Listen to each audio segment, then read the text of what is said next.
The morning mist clung to the Virginia hills like the breath of ghosts, and 17-year-old Elias Rowe moved through it with the practiced silence of someone who had learned early that making noise brought unwanted tension. His boots, worn thin at the soles and patched with scraps of leather, made barely a whisper against the dew-soaked earth as he slipped away from the ramshackle farmhouse, where his Uncle Jeremiah still lay sleeping off another night's worth of corn whiskey.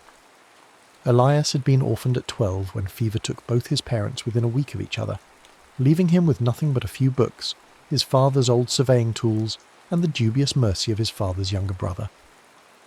Jeremiah Rowe was a hard man made harder by drink and failure, his small farm perpetually on the edge of ruin, his temper as unpredictable as summer storms. The boy had learned to make himself scarce during the worst of it, disappearing into the dense forest that surrounded their property, with an ease that would have impressed even the Cherokee who had once called this land home. Today, like so many others, Elias sought refuge in exploration. He carried with him a leather satchel containing his father's compass, a few pieces of jerky wrapped in cloth, a small journal bound in cracked leather, and his most prized possession, a collection of sketches and notes about the native peoples who had once lived in these mountains. His father had been fascinated by their culture, their connection to the land, and had filled Elias's childhood with stories of their ceremonies, their wisdom, and their mysterious disappearance from the region. The forest called to him with promises of discovery. Every hollow might conceal arrowheads, every outcropping of rock might reveal petroglyphs, every cave might hold secrets from the people who had vanished like morning mist before the advancing tide of European settlement. Elias had already found several sites, a circle of stones that might have been a ceremonial ring, scattered pottery shards that he carefully catalogued and sketched, and most recently stories from old-timers in the near settlement about a cave deep in Raven's Hollow that the Cherokee had considered sacred, or perhaps cursed.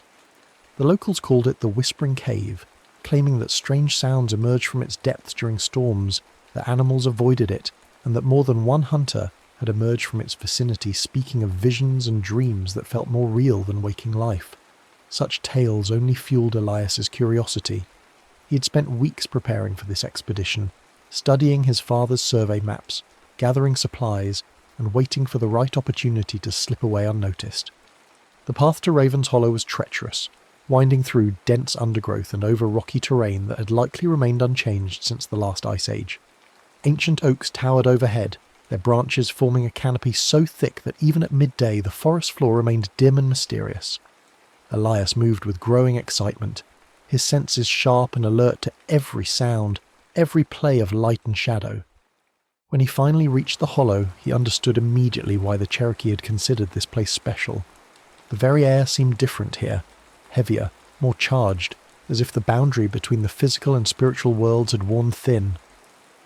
The cave entrance yawned before him like a mouth in the hillside, partially concealed by hanging moss and twisted vines that seemed to grow in patterns too deliberate to be natural. Elias lit his torch with trembling hands and stepped into the darkness. The cave was larger than he had expected, its walls smooth and curved as if shaped by water over countless centuries. His torchlight revealed strange formations in the rock, not quite natural, not quite carved, that seemed to shift and dance in the flickering flame. The deeper he went, the stronger became a peculiar sensation, as if he were walking not just through space but through time itself. The passage opened into a circular chamber that took his breath away. The walls were covered in petroglyphs more elaborate and detailed than anything he had seen in his father's books or his own explorations. Spirals and symbols, human figures and animal forms, astronomical charts and what appeared to be maps of territories that no longer existed, all carved with a precision and artistry that spoke of deep spiritual significance. But it was the far wall that truly stunned him. Embedded in the living rock so perfectly integrated that it seemed to have grown there rather than been placed, was a mirror of polished obsidian unlike anything he had ever imagined. It was roughly circular, perhaps 3 feet in diameter, its surface so perfectly smooth that it seemed to drink in his torchlight rather than reflect it. Around its perimeter, carved into the stone itself, were symbols that seemed to pulse and writhe in the dancing flame. Elias approached slowly, his scientific mind warring with a growing sense of awe and unease. The obsidian was clearly ancient, yet it showed no signs of wear or damage.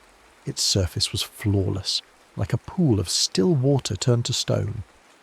As he drew closer, he began to make out his reflection, but it seemed strange, distorted, as if he was seeing not just himself, but multiple versions of himself layered one upon another. Thunder rumbled overhead, and Elias realized with a start that storm clouds had been gathering while he explored. The sound echoed strangely in the chamber, seeming to come from all directions at once. Lightning illuminated the cave entrance briefly, and in that instant the obsidian mirror seemed to flicker with an inner light. Driven by curiosity and the reckless courage of youth, Elias reached out to touch the mirror's surface. The moment his fingertips made contact with the obsidian, the world exploded into chaos. Light, brilliant, searing, impossible light, erupted from the mirror's surface. The petroglyphs on the walls began to glow as if lit from within, their symbols writhing and dancing like living things. The thunder outside became a roar that seemed to come from the earth itself, and Elias felt a sensation like falling, though his feet remained firmly planted on the cave floor. The obsidian mirror rippled like water under his touch, and suddenly he was not touching a solid surface but reaching into something vast and liquid and alive. A force beyond his understanding seized him, pulling him forward into the mirror's depths. He tried to pull back, but it was like trying to escape a river in flood. The light grew brighter, the roar louder, and then silence. Elias woke to the sound of birdsong unlike any he had ever heard. Complex, musical, hauntingly beautiful. He lay on soft earth carpeted with moss and fallen leaves, but the trees above him were different from those he knew. These were giants, old-growth forest that stretched up into a canopy so high and dense that only scattered beams of sunlight penetrated to the forest floor. The air itself felt different, cleaner, wilder, charged with life and possibility. He sat up slowly, his head spinning with confusion and disorientation. His torch was gone, but he didn't need it. Streams of golden sunlight provided illumination that revealed a world transformed. The forest around him was pristine, untouched by axe or plough, teeming with life in a way that the woods of his own time never were. Massive chestnuts and oaks rose like cathedral pillars, their trunks so wide that a dozen men couldn't encircle them with joined hands. Beneath them grew an understory of species he couldn't identify, flowers in colours more vivid than any he had seen, berries that gleamed like jewels. But it was the sounds that truly convinced him something extraordinary had happened. Not just the complex bird song, but the rustle of large animals moving through the undergrowth without fear, the splash of fish jumping in a nearby stream that ran clearer than crystal, the whisper of wind through leaves that seemed to carry voices and music from another world. Elias stood on unsteady legs, trying to make sense of what had happened. Had he struck his head in the cave? Was this some vivid hallucination brought on by injury or exposure? But the sensations were too real, too complete. The scent of wild herbs and flowers, the feeling of moss beneath his feet, the play of light and shadow. Everything was more intense, more alive than his ordinary world. A rustling in the bushes nearby brought him sharply to attention. Something large was moving through the undergrowth, something that moved with the fluid grace of a predator. Elias's blood turned to ice as a massive bear emerged from the vegetation. Not the black bears he knew from his own time, but something larger and more formidable, with fur that gleamed silver-brown in the filtered sunlight, and eyes that held an intelligence both ancient and dangerous. The bear regarded him with what seemed like curiosity rather than aggression, but Elias knew better than to trust such appearances. He began backing away slowly, trying to remember everything his father had taught him about wilderness survival. Don't run, don't make sudden movements, don't look directly into its eyes. But the bear continued to approach, and Elias could see the massive claws, the powerful muscles beneath the fur, the sheer size of the creature.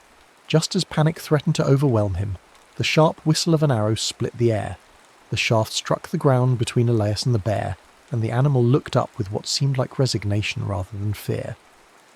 More arrows followed, not aimed to kill, but to drive the bear away, and after a moment of tense standoff, the great creature turned and melted back into the forest with surprising grace. Elias spun around to see his rescuers emerging from the trees like spirits materializing from the green twilight.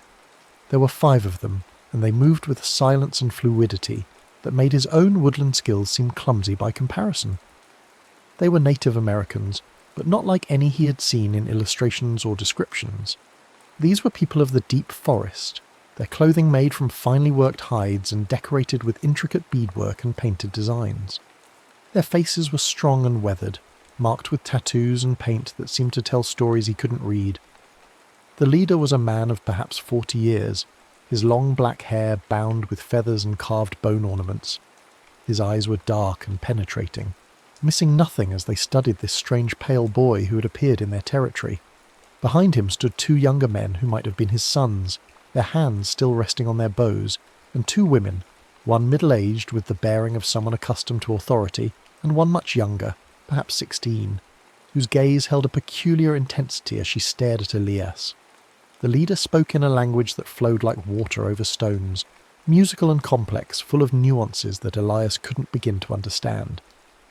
When he didn't respond, the man switched to what sounded like a different dialect, then another, his voice growing more impatient with each attempt. Finally he gestured sharply and the 2 younger men moved to flank Elias, their intentions clear. "Wait," Elias said, holding up his hands in what he hoped was a universal gesture of peace. "I mean no harm. I'm lost. I don't know how I got here." The words seemed to surprise them. The older woman stepped forward and spoke rapidly to the leader, her tone urgent. The younger woman, little more than a girl really, tilted her head as if listening to something only she could hear, then spoke in the same flowing language. Whatever she said caused the others to look at Elias with new interest, their hostility giving way to something that might have been wonder. The girl approached him slowly, her movements deliberate and graceful. She was beautiful in a way that seemed to belong to this wild place. Her skin bronzed by sun and wind, her hair black as a raven's wing and decorated with small carved ornaments that caught the light, her eyes the colour of deep forest pools. When she spoke, her voice was soft but filled with certainty. "You are the one from the sky stories," she said, in accented but clear English. "The one who walks between the times." Elias stared at her in shock. Not only could she speak his language, but her words suggested knowledge of his impossible situation. "You speak English? How do you... Where am I? When am I?" The girl smiled, and it transformed her face entirely. "I am a Hyoka. I learned the tongue of the Eastern peoples from traders who came when I was small. But you are not from the East. You are from the time that has not come." Before Elias could respond, the leader barked something sharp, and a Hyoka stepped back, her expression becoming more formal. The older woman gestured impatiently, and the group began to move deeper into the forest, clearly expecting Elias to follow. He looked around at the pristine wilderness, at the weapons and clothing that belonged to no European culture he knew, at the faces that regarded him with mixtures of suspicion and awe, and realized he had no choice but to trust these strangers. They travelled for hours through country that grew more beautiful and wild with each mile. Elias saw animals he had never imagined, flocks of birds with feathers like living jewels, deer so numerous they moved through the forest like flowing water, streams so clear he could count the pebbles on the bottom from 20 feet away. This was North America, as it had existed before European settlement, before the Great Dying, before the forests were cleared and the buffalo slaughtered and the native peoples driven from their ancestral lands. As they walked, a Hyoka fell into step beside him, ignoring the disapproving looks from the others. She pointed out plants and animals, teaching him their names in her language, telling him stories about their spiritual significance. Her English was limited but improving with use, and Elias found himself fascinated not just by her knowledge, but by the way she saw the world. Everything connected, everything alive, everything part of a great web of relationships that extended far beyond the merely physical. "My grandmother dreams of you," she said as they paused to rest beside a spring that bubbled up from moss-covered rocks. "She says the sky people told her of one who would come when the wheel of time turns crooked, one who carries the knowledge of what will be, but has forgotten the wisdom of what is." "Sky people?" Elias asked, accepting a drink from a water skin that tasted of herbs and something indefinably wild. Hyoka gestured toward the canopy above, where the last light of day filtered through the leaves. "The ancestors who became stars. They watch over us, guide us, sometimes send us dreams and visions. They told my grandmother that the mirrors would wake again, that someone would come through the spirit paths to help prepare for the time of great change. Mirrors? The word sent a chill through Elias as he remembered the obsidian surface, the impossible light, the sensation of falling through dimensions. The sky mirrors, Ayoka said, her voice dropping to a whisper, made by the first people, before the great ice, before the world changed. They are doorways between the times, but they were sealed long ago because the spirit said it was dangerous to walk between then and now and will be. As night fell, they reached the village, and Elias understood immediately that he had stepped into a world beyond his wildest imagination. The settlement was not the collection of crude huts he might have expected from his limited knowledge of Native American life, but a sophisticated community of perhaps 300 people, their dwellings arranged in careful patterns that seemed to follow the natural contours of the land. The houses themselves were marvels of engineering and artistry, some built of wood and bark in styles that varied according to family and clan, others partially dug into hillsides and covered with earth, and growing plants that made them almost invisible from a distance. Garden plots were integrated seamlessly with the natural landscape, growing not just corn and beans and squash, but dozens of other crops in carefully planned combinations that seemed to mimic the diversity of the forest itself. But it was the people who truly amazed him. These were not the savages of European imagination, but a complex society with its own philosophers and artists, its own scientists and historians, its own intricate social structures and spiritual practices. Children played games that were clearly designed to teach hunting and gathering skills, while also being genuinely fun. Adults worked with tools and techniques that showed generations of refinement and improvement. Elderly men and women sat in places of honour, their words listened to with respect and attention. The arrival of the group with their strange pale captive, for that's clearly what Elias was, despite the relatively gentle treatment, caused a stir throughout the village.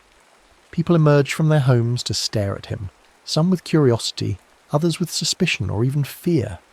He heard his presence discussed in rapid conversations he couldn't follow, saw children peering at him from behind their mothers' skirts, felt the weight of dozens of eyes studying his every movement.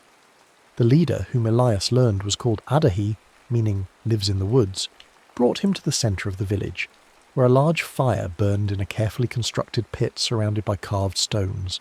Around the fire sat the village elders, men and women whose faces bore the wisdom and weariness of many winters.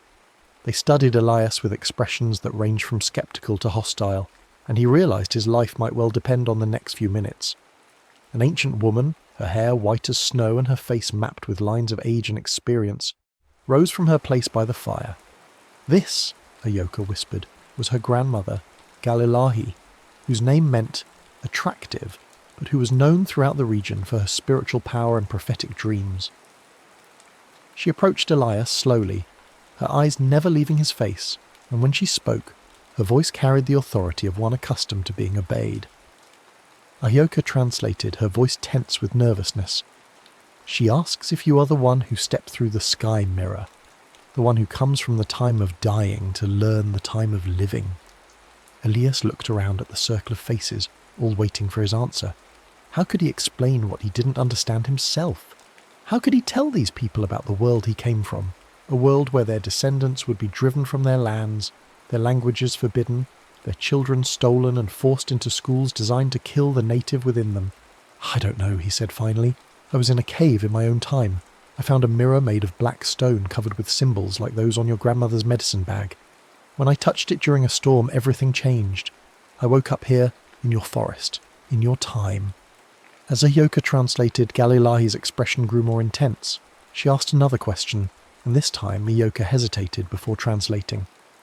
She wants to know what you have seen in your dreams since you arrived. She says the sky mirrors show truth to those who pass through them, but only in dreams and visions. Elias started to say he hadn't dreamed at all, then stopped. Now that he thought about it, he had been having strange dreams, fragments of images and sensations that felt more like memories than fantasies. Vast herds of animals stretching to the horizon, rivers that ran clean and cold from mountain to sea, forests that covered the continent from coast to coast. But also darker images, ships on the horizon, men with pale faces and strange clothes, the sound of gunfire and the smell of smoke. "I've seen your world as it was," he said slowly. "The great forests, the herds of buffalo, the rivers full of fish. But I've also seen darkness coming, men from across the water, bringing sickness and war and changes that will transform everything." The translation of his words caused a stir among the elders.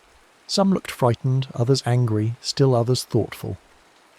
Galilahi asked another question, and Ahyoka's face paled as she listened. "She asks if you have seen the time of the great dying, when 9 of every 10 people will walk the ghost trail, when the buffalo will disappear like smoke, when the forest will be cut and the rivers poisoned." Elias felt as if a cold hand had gripped his heart. These people couldn't know about the diseases that European contact would bring, the wars of conquest, the systematic destruction of their way of life. Yet somehow this old woman was describing exactly what he knew from his history books would happen. "Yes," he whispered, "I've seen that time." Galilahi nodded as if she had expected his answer, then spoke at length to the assembled elders. The discussion that followed was intense and sometimes heated, with voices raised in argument and hands gesturing emphatically. Finally, the old shaman raised her hand for silence and pronounced what sounded like a judgment. "You will stay with us," Ahyoka translated, relief evident in her voice. "You will learn our ways, share in our work, become one of the people. My grandmother says the Sky Spirit sent you to learn what must be preserved when the time of great change comes, but she also warns that your presence here may hasten that change, that by stepping through the sky mirror you may have weakened the barriers between the times." And so began the strangest period of Elias's life. The village accepted him with the cautious hospitality they might show to any refugee, but his obvious foreignness, his pale skin, his strange clothes, his complete ignorance of skills that every child learned, marked him as different in ways that couldn't be overcome by good intentions alone. Adahi, the man who had found him, took responsibility for his education with the grim determination of someone assigned an unpleasant but necessary task. Elias learned to make fire without flint and steel, using bow drill and tinder in ways that required patience and skill he had never developed. He learned to track animals by reading signs so subtle they seemed like magic. A bent twig here, a partial footprint there, the way birds behaved when large game had passed through their territory. Hunting was even more challenging. These people didn't simply kill animals for food, they entered into a spiritual relationship with their prey, offering prayers and tobacco, taking only what was needed, using every part of what they killed. Elias struggled not just with the technical skills of using bow and arrow, but with the entire philosophy that surrounded the act of taking life to sustain life. But it was the language that proved most difficult. What Ahyoka called her tongue was actually a complex system of communication that went far beyond mere words. Tone, gesture, context, even the time of day and season could change the meaning of a simple phrase. Stories were told with layers of meaning that revealed themselves only after years of study, and the most important knowledge was often embedded in songs and ceremonies that were shared only with those who had proven their commitment to the people. Ahyoka became his primary teacher and gradually his closest friend. She had a gift for languages that amazed him. Not only did she speak several native dialects and enough English to communicate with traders, but she seemed to understand the underlying structures that made language possible. She could take concepts from his world and find ways to express them in hers, building bridges between ways of thinking that seemed completely incompatible. Through her, Elias began to understand that what he had always thought of as primitive life was actually incredibly sophisticated. The village existed in perfect harmony with its environment, not through ignorance or lack of ambition, but through generations of careful observation and experimentation.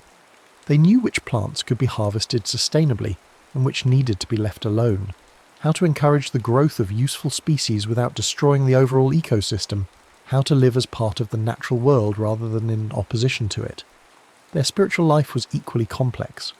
What European observers might have dismissed as superstition was actually a sophisticated understanding of psychology, ecology, and what could only be called physics. They knew that everything in the universe was connected, that actions in one realm affected all others, that the past, present, and future existed simultaneously in what they called the Great Circle of Time. It was this understanding that made them uniquely capable of accepting Elias's impossible story. They didn't question whether time travel was possible. Their entire worldview assumed that linear time was an illusion, that the truly real existed outside the normal flow of days and seasons. What concerned them was not how he had come to be among them, but why, and what his presence might mean for the future of their people. As autumn gave way to winter, Elias began to experience what he could only describe as visions. They came during meditation, during ceremony, sometimes even during ordinary activities like gathering firewood or helping with food preparation. He would suddenly find himself seeing through other eyes, experiencing other times, understanding connections that spanned centuries.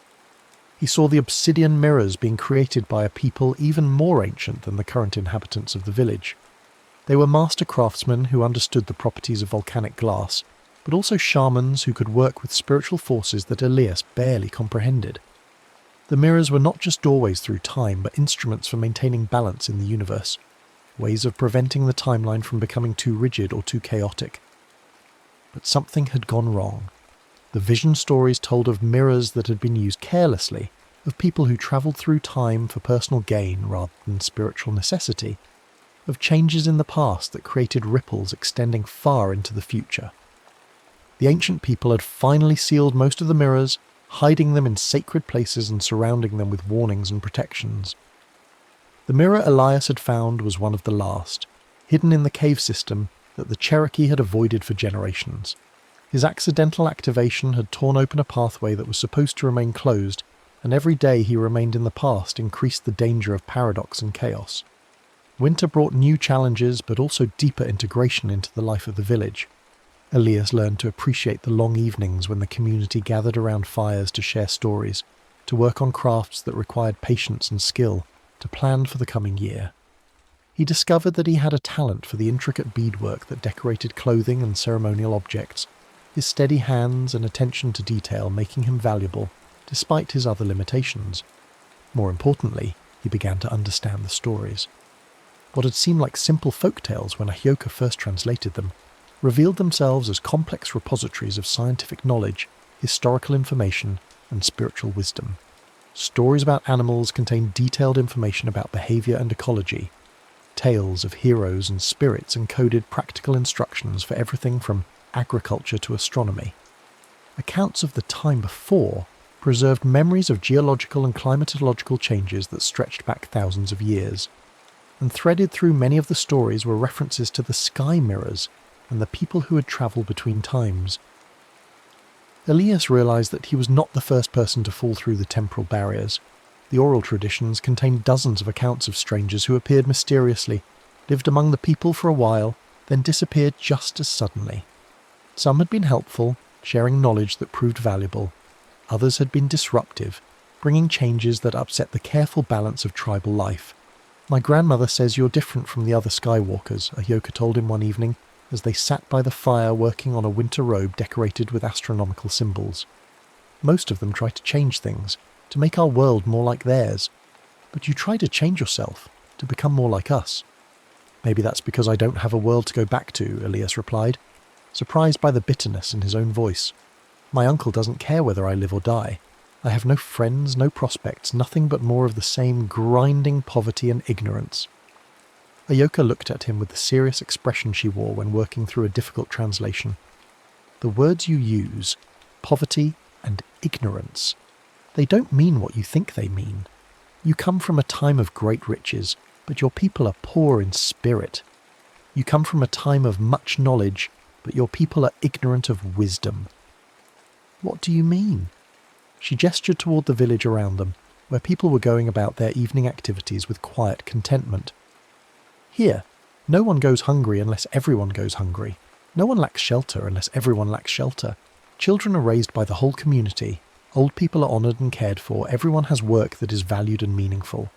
In your time, you have great buildings and powerful tools, but people live alone and die alone. Many have no work or work that serves no good purpose. The weak are left to suffer while the strong take more than they need." Elias wanted to argue, but he couldn't. Everything she said was true. His own time, for all its technological advantages, was marked by inequality, loneliness, and spiritual emptiness that these primitive people had somehow avoided. As winter deepened, so did his connection to the community.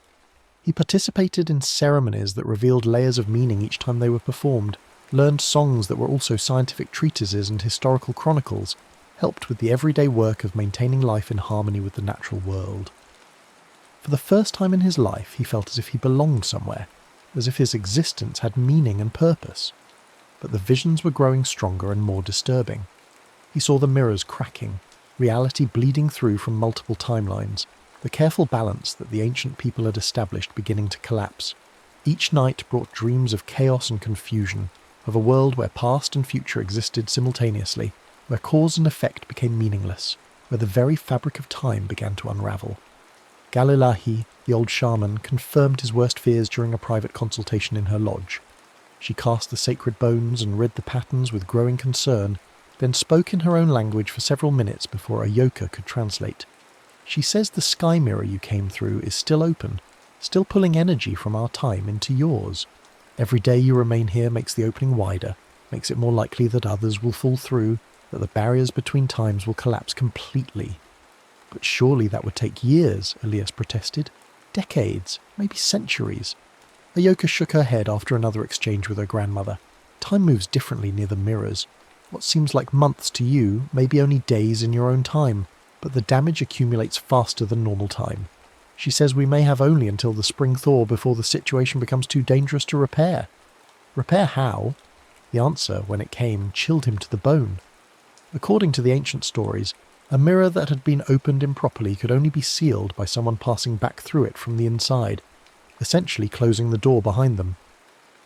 But the passage was dangerous even under the best circumstances, and attempting it with an already unstable mirror could easily result in the traveller being lost forever in the spaces between times. There is another way, Galilahi said through Ahyoka. The old stories speak of a second mirror, hidden in the sacred cave where the first people performed the ceremonies that shaped the world.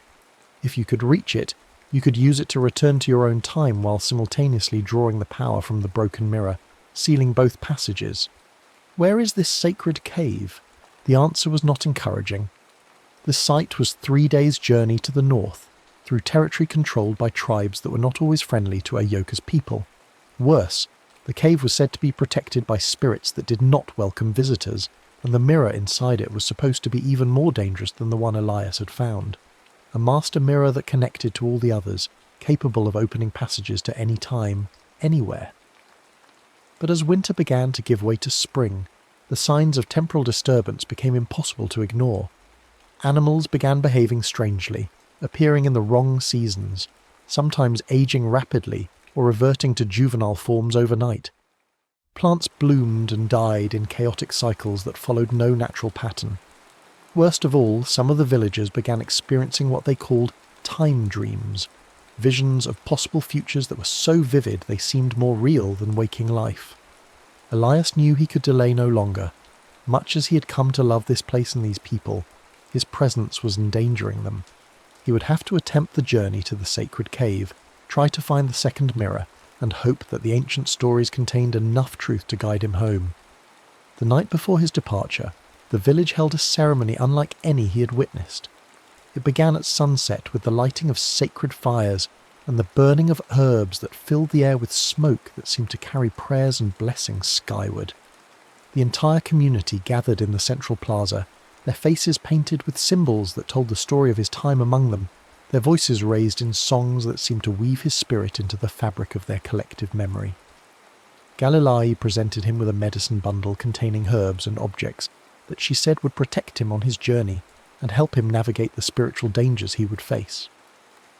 Adai gave him a bow of his own making, along with arrows fletched with eagle feathers and tipped with obsidian points that had been blessed in ceremony. Other members of the community offered gifts both practical and spiritual: food for the journey, clothing suited to travel, ornaments and talismans that carried the power of their prayers.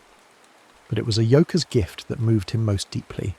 She approached him as the ceremony was ending, carrying something wrapped in soft deerskin. When she unwrapped it, he saw that it was a mirror, not obsidian like the one that had brought him here, but polished copper that reflected the firelight like liquid gold. "It was my mother's," she said quietly, "and her mother's before her. It is said to show not what is, but what may be. Keep it with you." And when you return to your own time, look into it and remember us." "I don't want to leave," he said, the words torn from him despite his resolution. "This is the first place I've ever felt like I belonged. You're the first person who's ever understood me." Ayoka smiled, but he could see tears in her eyes. "The Sky Spirits sent you to us for a purpose, but not to stay. You must return and use what you have learned here to help prepare for the time of great change. When our descendants face the troubles you have seen in your visions, they will need someone who understands both worlds, someone who can build bridges between the old wisdom and the new knowledge. But how will I find you again? How will I know if what we've shared is real or just a dream?" Instead of answering directly, Ahyoka began to sing, a song he'd heard before but never understood, a melody that seemed to capture all the beauty and sadness of their impossible love. As she sang, she took a pendant from around her neck, a small carved figure of a bird in flight, and placed it in his hands. "The wind remembers all songs," she said when the melody ended, "and the earth remembers all who have walked upon it. When the time comes, you will know." The journey to the sacred cave began before dawn, with Elias accompanied by 2 young warriors who knew the territory and could help him navigate both the physical and spiritual dangers ahead. They travelled light and fast, following game trails and waterways that avoided the main paths used by larger groups. The landscape they crossed was breathtaking in its pristine beauty.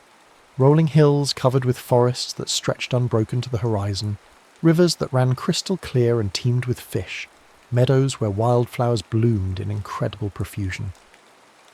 But Elias found it difficult to appreciate the scenery, knowing that he was seeing it for what might be the last time, that his journey was taking him away from everything he had come to love. His companions were skilled woodsmen, but also spiritual practitioners who understood the sacred nature of their mission. They moved with constant awareness of the spirits that inhabited every tree and stone, stopping frequently to offer tobacco and prayers, reading signs in the flight of birds and the behaviour of animals that told them which paths were safe and which should be avoided. On the second day, they encountered the first real danger. A band of warriors from a rival tribe had been tracking them since dawn, moving parallel to their path but staying just out of sight. Elias's companions recognised the signs: broken twigs arranged in patterns that couldn't be natural, the sudden silence of birds in certain areas, the faint smell of wood smoke from fires that were quickly extinguished. "They want to know why we travel toward the sacred places," one of his guides explained in whispered English he had learned from traders. "Our tribes have old disputes about territory and hunting rights. They may try to stop us, or they may demand tribute." The confrontation came at midday as they approached a narrow valley that offered the only practical route through a range of rocky hills. The rival warriors emerged from concealment with the fluid grace of men who had perfected the art of woodland warfare, surrounding Elias and his companions with a precision that spoke of careful planning and long experience. Their leader was a man of perhaps 30 years, his face marked with scars that told of many battles, his body decorated with paint and ornaments that proclaimed his status as a war chief. He spoke in a dialect that Elias couldn't understand, but his tone made his meaning clear. They were trespassers in his territory, and they would not be allowed to pass without explanation. What followed was a complex negotiation that revealed the sophisticated diplomacy that existed between the various tribes. Elias's guides identified themselves by clan and family, established their right to travel through the region by citing ancient agreements and mutual obligations, and finally explained the spiritual nature of their mission. The war chief listened with the attention of someone accustomed to weighing the truth and importance of what he heard, asking questions that demonstrated his own deep knowledge of tribal customs and sacred traditions. When the discussion turned to Elias himself, the atmosphere changed dramatically.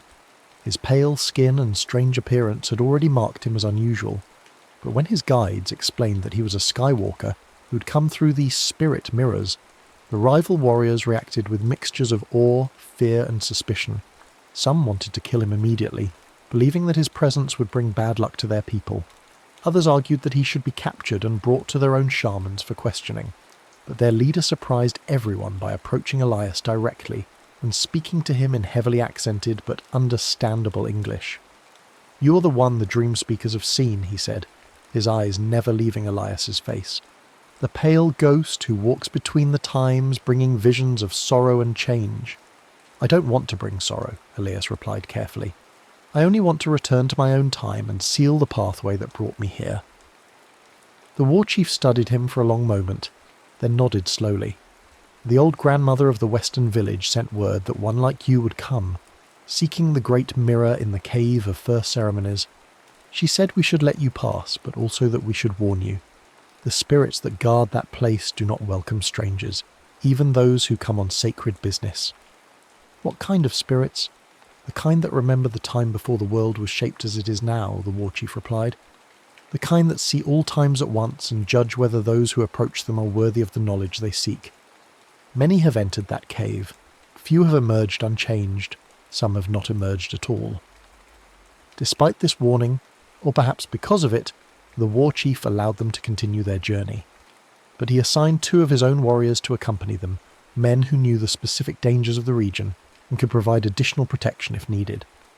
The group that continued toward the sacred cave was now 5 strong, representing an alliance between tribes that might normally have been enemies, united by their recognition that Elias's mission transcended ordinary tribal politics.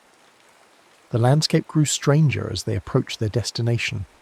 Trees began to show signs of the temporal distortion that was spreading outward from the broken mirror, some with leaves that changed colour and fell repeatedly in the span of minutes, others that seemed to age and renew themselves in endless cycles.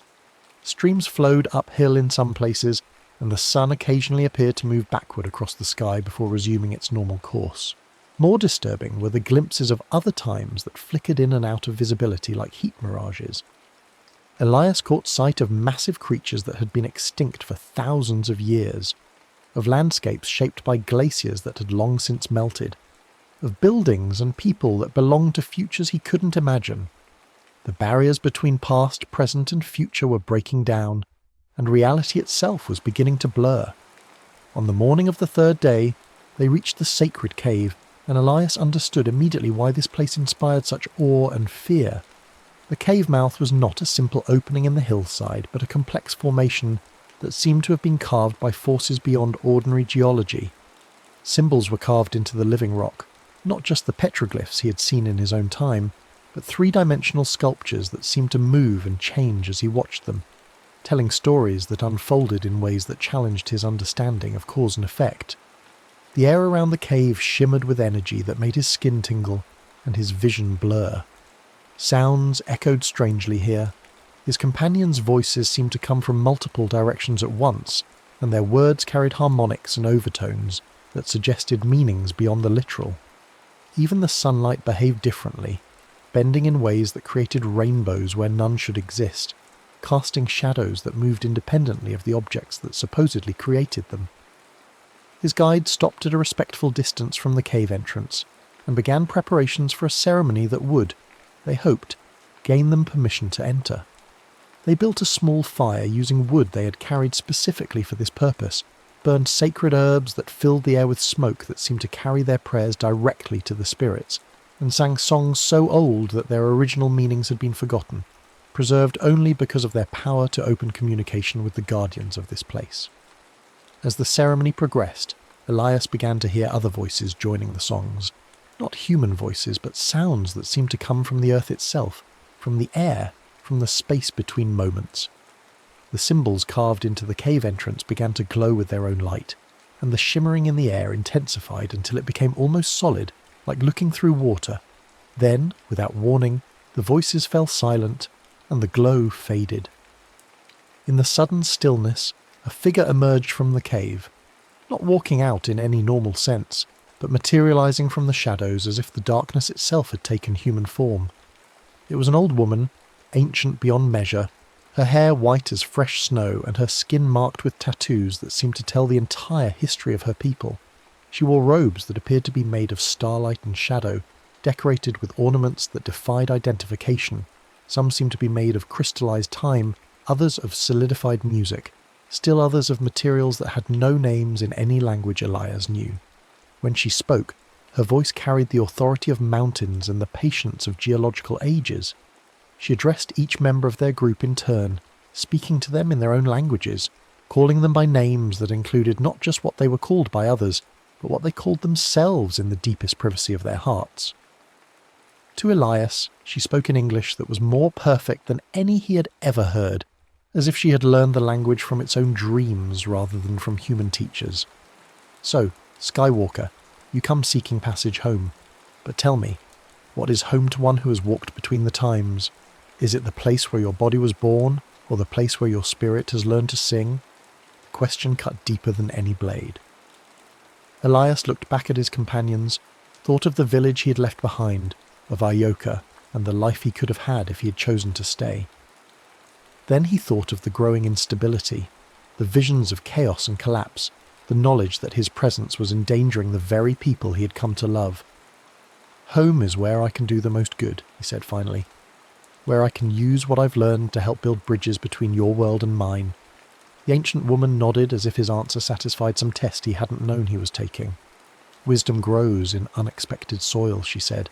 Very well, you may enter the cave, approach the great mirror, attempt the passage back to your own time, but know this. The mirror will demand a price for its use.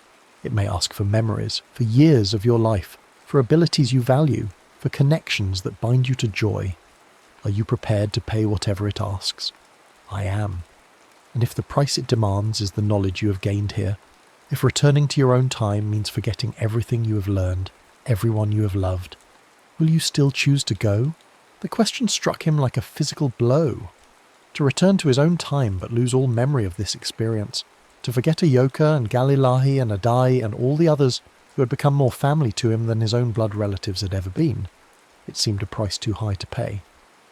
But then he thought of the visions, of the time of great dying that was coming, of the need for someone who could stand between two worlds and help them understand each other. Even if he forgot the details, perhaps some deeper knowledge would remain, some instinctive understanding that would guide him when the time came. Yes, he said, though the word tore at his heart. I'll pay whatever price is asked. The ancient woman smiled, and for a moment she looked like a young girl filled with joy and mischief. That is why you will not have to, she said. The mirror demands sacrifice from those who seek power or knowledge for selfish purposes, but you seek to sacrifice yourself for others. The spirits recognize this, and they will be generous. She turned and walked back toward the cave, gesturing for him to follow. At the entrance she paused and spoke to his companions in their own languages, blessing them and charging them with carrying word of what they had witnessed back to their people. Then she led Elias into the darkness. The cave was vast beyond imagining, its walls and ceiling disappearing into shadows that seemed to extend into infinity. The floor was carved with symbols and patterns that told the history of the world from its creation to its final ending, and walking across them felt like travelling through time itself. Elias saw the birth of the first people, their expansion across the continent, their development of the technologies and spiritual practices that had allowed them to live in harmony with their environment for thousands of years. But he also saw what was coming: the arrival of European diseases, the wars of conquest, the systematic destruction of everything these people had built. He saw his own descendants playing roles both heroic and villainous in the great tragedy that would unfold over the next centuries, and he understood with crystal clarity why he had been brought here, what knowledge he was meant to carry back to his own time. At the centre of the cave, set into a raised platform carved from a single piece of black stone, was the master mirror. It was larger than the one he had found in his own time, perfectly circular and perhaps 6 feet in diameter, its obsidian surface so flawless that it seemed to be a window into the void itself. Around its edge were carved symbols that seemed to move and shift as he watched them, telling stories in languages that had never been spoken by human tongues. This is the first mirror, the ancient woman explained, created by the star people before they returned to the sky, left as a gift and a responsibility for those who would come after. It connects to all the other mirrors, in all the other times. Through it, you can travel not just to your own time, but to any time, any place where the other mirrors wait. Elias approached the mirror slowly, feeling the power that radiated from its surface like heat from a fire. As he drew closer, images began to appear in its depths, not reflections of the cave around him, but visions of other places, other times. He saw the cave in his own era, overgrown and forgotten, the smaller mirror cracked and leaking temporal energy. He saw possible futures where that energy continued to grow and spread, creating paradoxes that would eventually unravel the entire timeline. But he also saw other possibilities, futures where he returned to his own time with the knowledge he had gained, where he used that knowledge to help preserve native cultures and wisdom, where he served as a bridge between the worlds of scientific rationality and spiritual understanding. In some of those futures, the coming tragedy was mitigated, if not prevented entirely. In others, enough was preserved that the healing could begin sooner and more completely. "The choice is yours," the ancient woman said. "You can return to your own time, seal the broken mirror and work to prepare your people for the changes that are coming. Or you can step through to any other time, any other place where your presence might make a difference. The mirror will take you wherever your heart truly wishes to go." Elias stared into the swirling depths of the obsidian surface, seeing 1,000 possible lives, 1,000 different ways his story might unfold.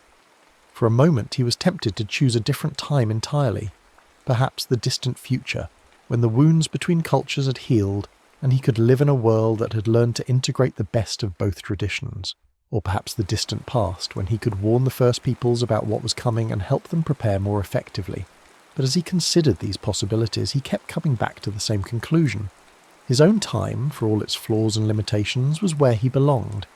It was where his presence could make the most difference, where his unique knowledge and experience could serve the greatest good. And deep in his heart, he knew that Iyoka was right. He had been sent to this time and place not to stay, but to learn and then return. He reached out and touched the mirror's surface, feeling it ripple like water under his fingers. The ancient woman began to sing, her voice joined by others that seemed to come from the mirror itself, from the walls of the cave, from the very stones beneath his feet. The symbols around the mirror's edge began to glow and move faster, and Elias felt the familiar sensation of falling that had brought him here in the first place. But this time was different. Instead of the chaotic tumbling he had experienced before, he felt himself being carefully guided, protected by forces he couldn't see but could sense all around him. The ancient woman's song followed him as he fell through layers of time, and in her voice he heard promises that what he had learned would not be forgotten, that the love he had found would not be lost, that his sacrifice would bear fruit in ways he couldn't imagine. The last thing he saw before the vision faded was Ahyoka's face, smiling at him across the centuries, her lips forming the words of the song that would connect them across time and space. The wind remembers all songs, and the earth remembers all who have walked upon it. Then he was back in his own cave, in his own time, gasping and shaking as if he had been holding his breath for months instead of moments. The smaller obsidian mirror was still embedded in the wall before him, but even as he watched, cracks began to spread across its surface. Light leaked from the cracks, not the harsh light of his torch, but the soft golden light of another time, another place. He understood instinctively what he needed to do. Drawing on knowledge he couldn't quite remember learning, he began to sing. Not the song Ahyoka had taught him, for that had faded like a dream upon waking, but something deeper, older, a melody that seemed to come from the earth itself. As he sang, he pressed his hands against the cracked mirror, feeling the temporal energy that still flowed through it. The process was exhausting, requiring him to maintain perfect concentration while forces beyond his comprehension flowed through his body and mind. But gradually the cracks in the mirror began to close, the leaking light faded, and the sense of connection to that other time grew weaker and more distant. When the last crack sealed itself, the mirror went dark and cold, just another piece of worked obsidian embedded in a cave wall. Elias collapsed to his knees, overwhelmed by exhaustion and a sense of loss so profound it felt like dying. The detailed memories of his time in the past were already fading, becoming vague and dreamlike, but the emotional impact remained. The knowledge that he had experienced something extraordinary, had been part of something larger than himself, had loved and been loved in ways that transcended ordinary human experience. When he finally made his way out of the cave, he found the thunderstorm had passed, and the morning sun was painting the Virginia hills with gold and green. But everything looked different now, not the pristine wilderness he had briefly known, but a landscape already marked by European settlement, already diminished from what it had once been. His uncle Jeremiah was waiting for him at the farm, drunk and angry about his absence. "Where the hell have you been, boy?" "Been gone all night, worried me sick. Probably off in the woods playing Indian again, weren't you?" Elias looked at his uncle with new eyes, seeing not just the crude brutality that had always defined their relationship, but the fear and pain that drove it. This was a man who had lost his own dreams, who had settled for less than he wanted and blamed the world for his failures. Understanding didn't make the abuse acceptable, but it made it comprehensible in ways that changed everything.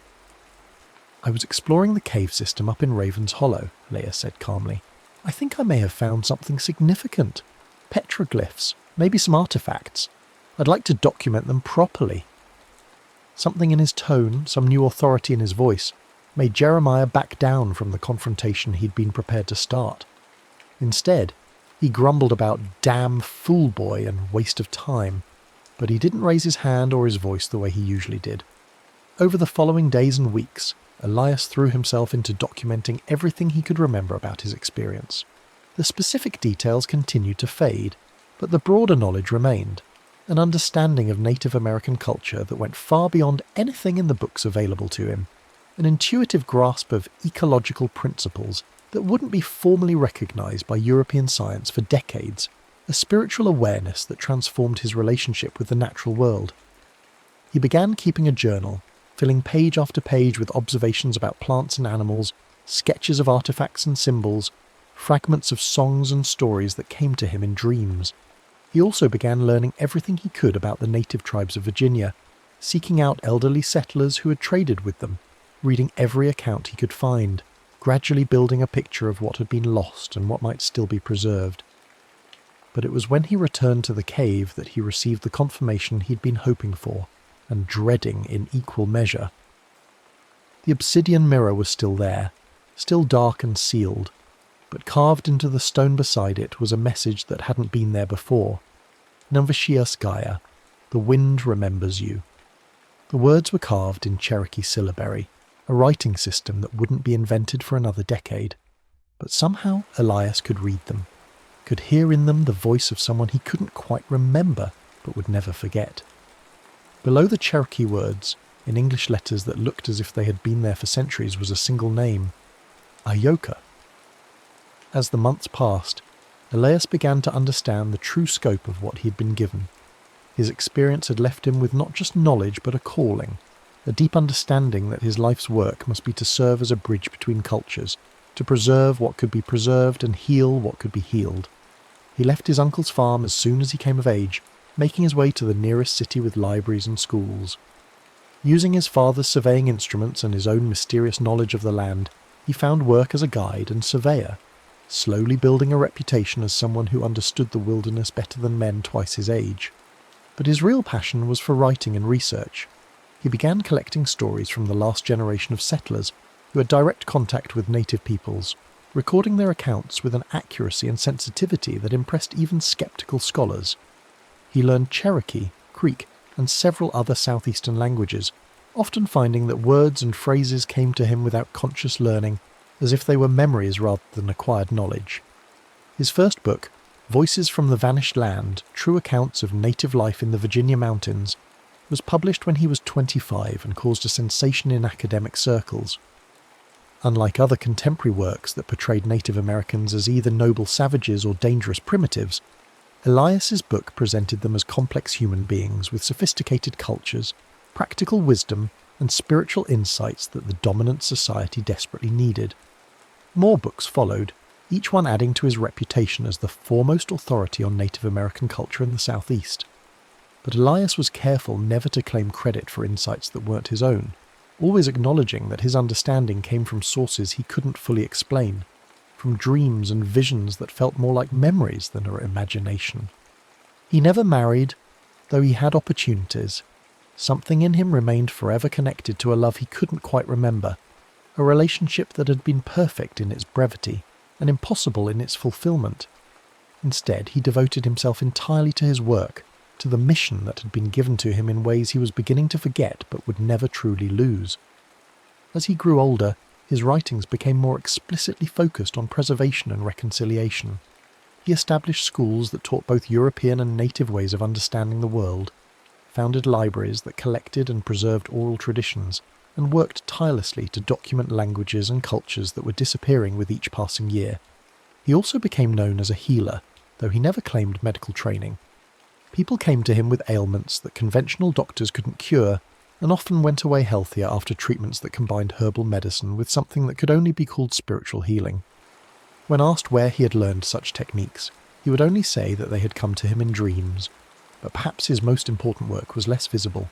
The quiet conversations with government officials about treaty negotiations, the letters to influential people advocating for native rights, the behind-the-scenes efforts to prevent some of the worst excesses of American expansion. He couldn't stop the great dying that he had seen in his visions, but he could mitigate it, could help preserve seeds of knowledge and culture that would grow again when the time was right. In his 60th year, as he sat in his study surrounded by the books and artifacts that represented a lifetime of dedication, Elias received a visitor that changed everything. She was a young woman, perhaps 16 or 17, with the bearing and features that immediately marked her as Native American despite her European-style dress. She approached his house at sunset, walking with a confidence that suggested she belonged wherever she chose to be. When he opened the door to her knock, she spoke a single word in a language he hadn't heard spoken aloud in 40 years, but recognized instantly: grandfather. The word was Cherokee, but it carried layers of meaning that went beyond simple kinship. It was a term of respect for an elder, recognition of spiritual relationship, acknowledgement of someone who had earned the right to be called ancestor, even while still living. "I have been sent to find you," she continued in English that carried the same musical quality he remembered from another voice, in another time. "My grandmother's grandmother left stories about you, about the pale man who lived among the people in the time before the great changes, who learned our ways and then returned to his own people to plant seeds of understanding." Elias stared at her, his heart pounding with a mixture of hope and disbelief. "What was your grandmother's name?" The young woman smiled, and for a moment he saw another face, another smile shining through the years like sunlight through water. "Her name was Ahyoka," she said.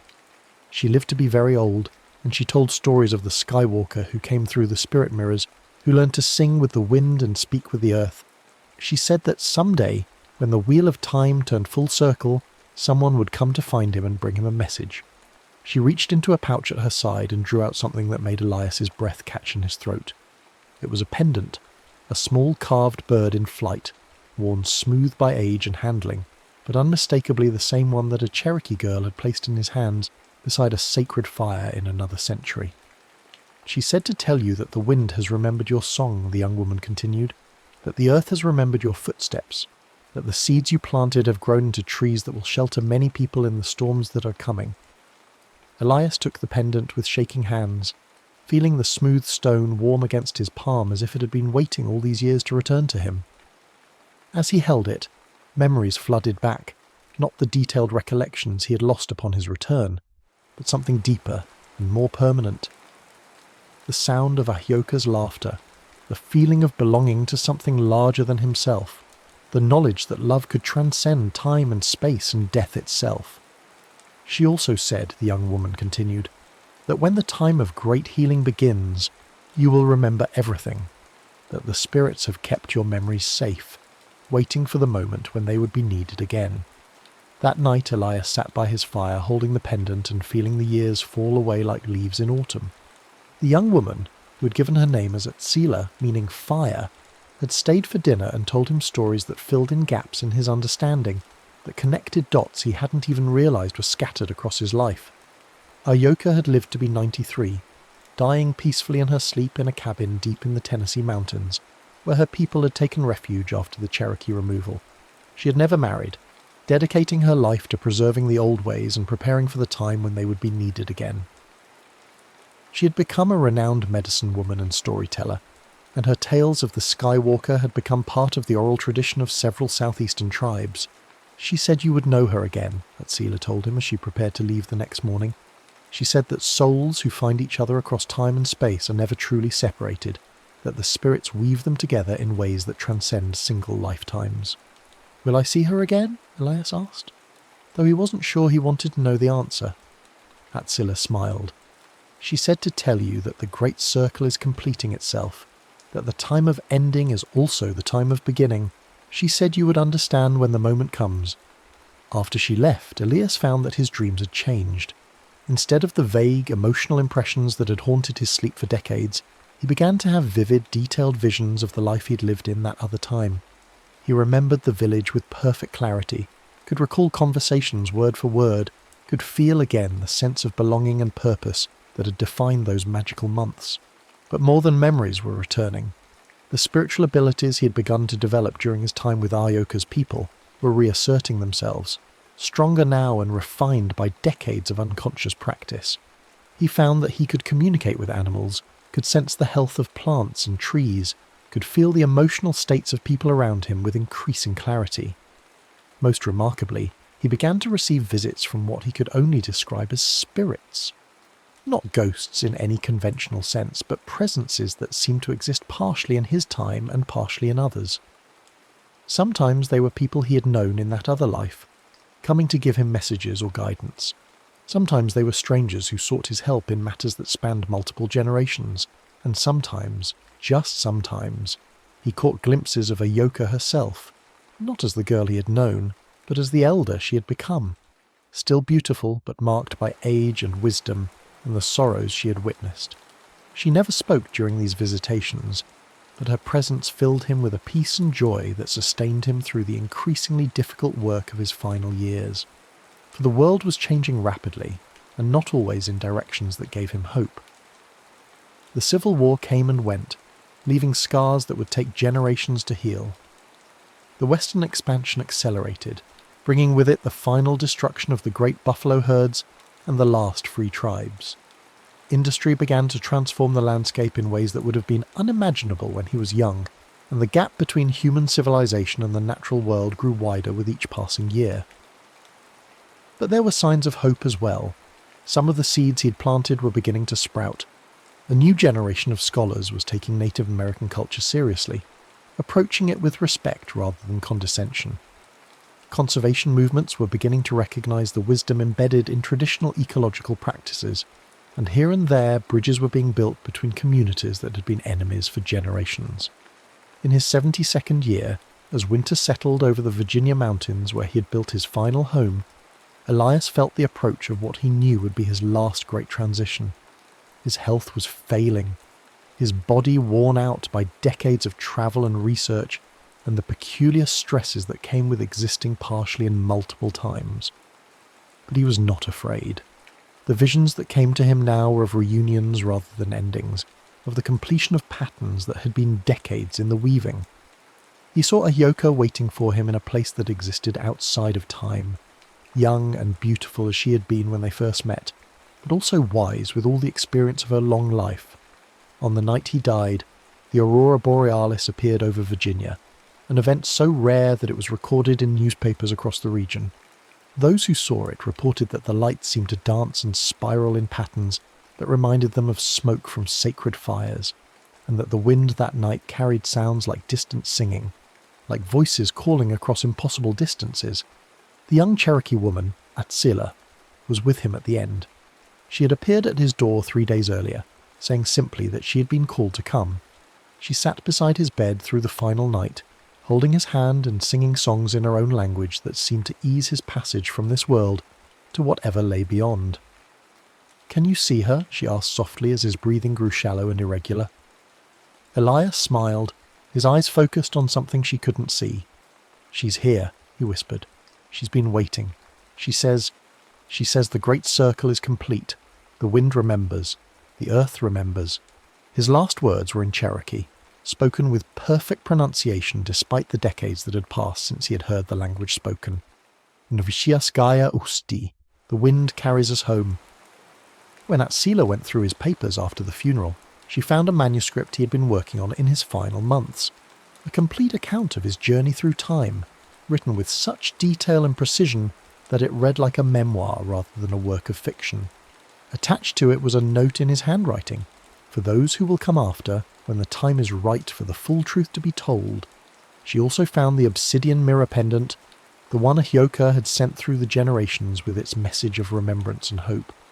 But when she touched it, the stone was warm, and for just a moment she heard voices, 2 voices, singing together in harmony that transcended time and space, and death itself. The manuscript was eventually published, though not for many years. When it finally appeared, readers weren't sure whether to classify it as historical fiction or spiritual memoir. but among Native American communities, it was recognized immediately for what it was, a true account of one man's journey across time and cultures, a bridge built between worlds that had been kept apart for too long, and in the archives of several universities, filed away with other documents deemed too fragile or too strange for general access, were Elias Rowe's field notes and recordings, thousands of pages of Cherokee songs and stories, Creek medicinal formulas, Seminole agricultural techniques, and dozens of other cultural treasures that had been preserved against the day when they would be needed again. The Great Circle had indeed completed itself. The young man who had fallen through time in search of something he couldn't name had become the elder who built bridges across centuries, who preserved knowledge that would have otherwise been lost, who proved that love and understanding could transcend any barrier that history and hatred might erect. And somewhere in the space between times, in the realm where all moments exist simultaneously, two voices continue to sing together. The Cherokee girl who believed in spirits and prophecy, and the young surveyor who learned that the greatest adventures are not those that take us away from home, but those that teach us what home really means. The storm had been building all afternoon, dark clouds rolling across the New England countryside like an ominous tide. Nathaniel Harrow pressed his face against the barn window, watching lightning fork across the sky in brilliant, jagged lines. At 17, he had seen plenty of storms, but this one felt different, charged with an electricity that seemed to hum in his very bones. The barn around him was cluttered with the remnants of his uncle's madness, or what the townspeople had called madness. Ezra Harrow had been the village eccentric, a man who spoke of impossible things and built contraptions that defied understanding. When consumption finally claimed him 3 months ago, he left everything to his nephew, including a collection of brass gears, copper wiring, and cryptic schematics that covered every available surface. Nate had been working on his uncle's final project for weeks now, trying to decipher the barely legible notes scrawled in the margins of detailed drawings. The device looked like an oversized compass, its brass housing intricate with engravings that seemed to shift in the lamplight. At its centre sat a crystalline lens, and around its perimeter Uncle Ezra had arranged a series of delicate magnetic dials. According to his notes, the device was meant to harness the Earth's magnetic field, though for what purpose, Nate couldn't fathom. Thunder crashed overhead, rattling the barn walls. In the sudden flash of lightning, Nate noticed something he hadn't seen before. A setting on the compass marked simply as origin. It wasn't on any map he knew, wasn't a direction or location that made sense. But Uncle Ezra's final note, written in a shaking hand, had been clear. When the heavens rage, align to origin, and let the earth remember. With trembling fingers, Nate adjusted the primary dial to the mysterious setting. The moment the needle locked into place, the entire device began to vibrate with a low, harmonic hum. The brass housing grew warm beneath his hands, and the crystalline lens at its centre began to glow with an inner light that pulsed in rhythm with the storm outside. Another lightning bolt split the sky, this one so close that the barn filled with the acrid smell of ozone. But instead of dissipating, the electrical charge seemed drawn to the compass. Sparks danced along its brass edges, and the magnetic dials spun wildly as if struggling against some invisible force. "What have you done, Uncle Ezra?" Nate whispered, his voice barely audible over the growing drone of the device. The barn door burst open in the wind, and through it, Nate could see the lightning gathering above in unnatural patterns, spiralling downward like a luminous whirlpool. He tried to step back from the compass, but found himself frozen, his hands seemingly welded to the warm brass. When the lightning struck, it came not as a single bolt, but as a cascade of pure energy that poured through the open door and into the compass. The world exploded into brilliant white light, and Nate felt himself torn apart and reassembled in the space between heartbeats. The last thing he remembered was the sound of time itself screaming as it bent around him. Consciousness returned slowly, accompanied by sounds that didn't belong in any world Nate knew. Gone was the familiar creaking of the barn, the drumming of rain on the roof. Instead, he heard the distant trumpeting of massive creatures, the rustle of unfamiliar foliage, and the splash of water over stones. Nate opened his eyes to find himself lying on soft grass beside a river that ran clearer than any he had ever seen. The sky above was a brilliant blue unmarred by the smoke of any chimney, and the air carried scents both lush and wild. but it was the landscape itself that made his breath catch. Rolling hills covered in vegetation that seemed too vibrant, too primal. And in the distance, moving with ponderous grace through groves of trees, were shapes that belonged in the pages of natural philosophy books, not in reality. He sat up slowly, his body aching as if he'd been thrown from a great height. The temporal compass lay beside him, its brass surface now cracked, and one of its delicate gears missing entirely. The crystalline lens at its centre had spider-webbed with fractures, though it still held a faint inner glow. A sound like rolling thunder made him look up just in time to see a creature the size of a barn emerging from the forest. Its curved tusks gleamed in the sunlight, and its trunk swayed as it tested the air. Nate had seen illustrations of mammoths in his uncle's books, but no drawing could have prepared him for the sheer presence of the living animal. This was no world he recognised, no time he could place. The mammoth paid him no attention, moving on towards some distant watering hole. But other sounds were drawing closer, the padding of heavy feet, the crack of branches. Through the underbrush came something that made Nate's blood freeze. A massive cat with fangs like ivory daggers, its muscled body rippling beneath tawny fur. It had caught his scent and was stalking forward with predatory patience. Nate scrambled to his feet, clutching the broken compass, and ran. Behind him came the sound of the great cat giving chase, its breathing like the bellows of a forge. He crashed through bushes and leaped over fallen logs, his civilized upbringing no match for the desperation of pure survival. Just when he thought his lungs would burst, he heard something else. Human voices, raised in warning. A spear flew past his ear and embedded itself in a tree trunk. More spears followed, and the sound of the pursuing cat changed to a snarl of frustration. When Nate finally stopped running and looked back, he saw a group of beings that were unmistakably human, yet unlike any people he had ever encountered. They were shorter than the men of his time, broader of shoulder and thicker of limb. Their hair was wild and their skin weathered by constant exposure to the elements. They wore simple garments of hide and sinew, and their eyes held an intelligence that was both sharp and wary. The one who seemed to be their leader, a woman with prematurely grey hair and scars that spoke of countless battles, stepped forward and spoke in a language that was all clicking, consonants, and flowing vowels. Nate raised his hands to show he meant no harm, though he doubted they would understand the gesture. The woman, clearly the matriarch of this group, circled him slowly, taking in his strange clothes and pale skin. She reached out and touched the fabric of his shirt, her expression puzzled. When her fingers found the temporal compass, she jerked back as if stung.